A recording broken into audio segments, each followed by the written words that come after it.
provider of alternative views of world and championer to the will to explore them. Pygmalion is a play by Shawt named after the Greek mythological figure.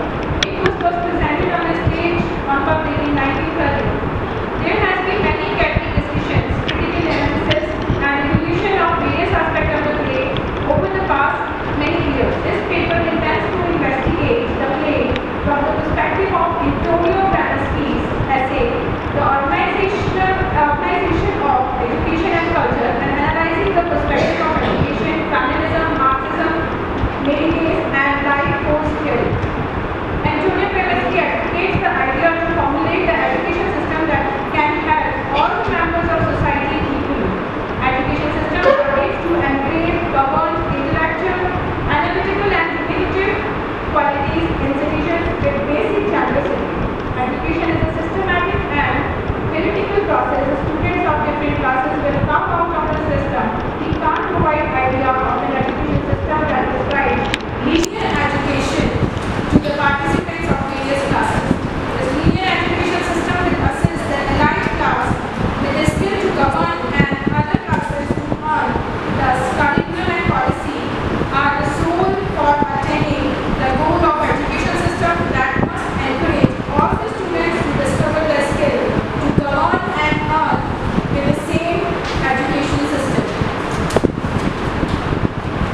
fill all the leftover gaps of life. The education system should be on common grounds that we all strata of society and can facilitate them with utmost faith. Quote, a woman who utters depressing and disgusting sound has no right to be anywhere, no right to live. Remember that you are human being with a soul and the divine gift of articulate speech, that your native language is the language of Shakespeare and Milton and Bible, and do not sit there coming like a billion pigeons. Unquote. From the above statement, we can infer that cognitive transformation is the basis of social transformation. Evolution and progress of women is framework of the plot without any argument, that is, evolution as a duchess from a lower class global seller. Professor Henrik stands as a god, father or creator, and the women as a people needs to be corrected. The women in this play is shown inferior in compared to men. In the very first step, it can be easily be inferred that no taker, man and beginning belongs to high society due to their appearance, body language and way of talking. In contrast to this, Elisa, the flower seller girl, shown in dilapidated condition with the cockney slang, inferior behavior without Elisa shows the ideology of man that lacks the sense of equality and equal rights. Elisa is treated as a slave or object by a man, making their pet more important than the emotion of a girl. It sets an example among the society that women from a lower class can become a duchess or can inculcate the standard and features of a duchess. Elisa, after acquiring all the features of higher class, came out of the ball without being recognized by anyone there. This annoyed Higgins and loses their interest over the emotion. This ignorance shook Elisa's hope, but a determined nature made her bold enough to scold Higgins.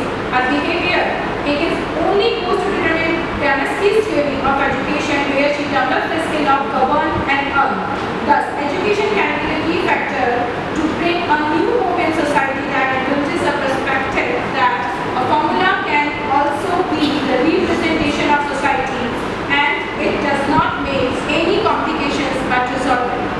Thus, both Pygmalion's concept of linear education system and G.B. Shaw's idea of enhancing culture through proper education can work together towards women empowerment, to give equal honor, respect, and acceptance that can boost up the man's perspective that education and knowledge can be a tool to new possible statistical growth to evolve. Education being the major cause for statistic growth of Elisa, who was reborn as a different character at the end of the play.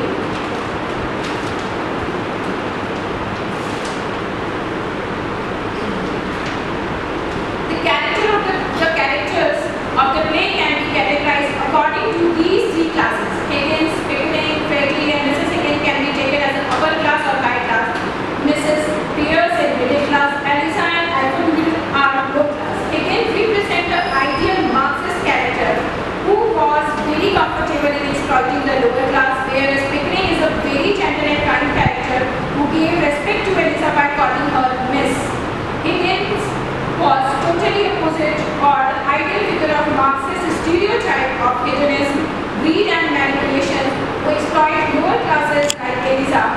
He was not bothered about the emotion of Elisa, and he was not even aware of the fact that in what condition he was put in the fate of Elisa. Quote, "Well, when I have done with her, he can throw her back into gutter, and then it will be her own business again." Unquote.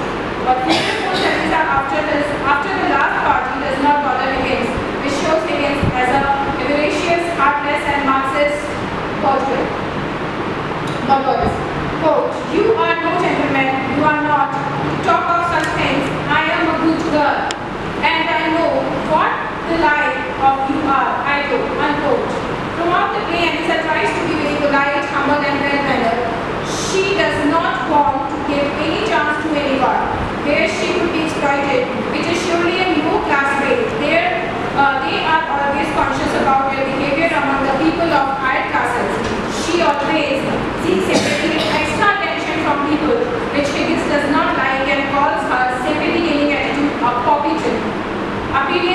Also, important characteristic in Pygmalion, man can be identified with a single glance of his by his appearance.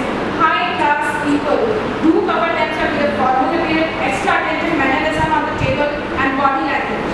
Pickering is one who is always polite and is the typical stereotype gender of high-class society. Eliza, in the horse race scene, was not good with her language and accent. She was not in control over her selection of words.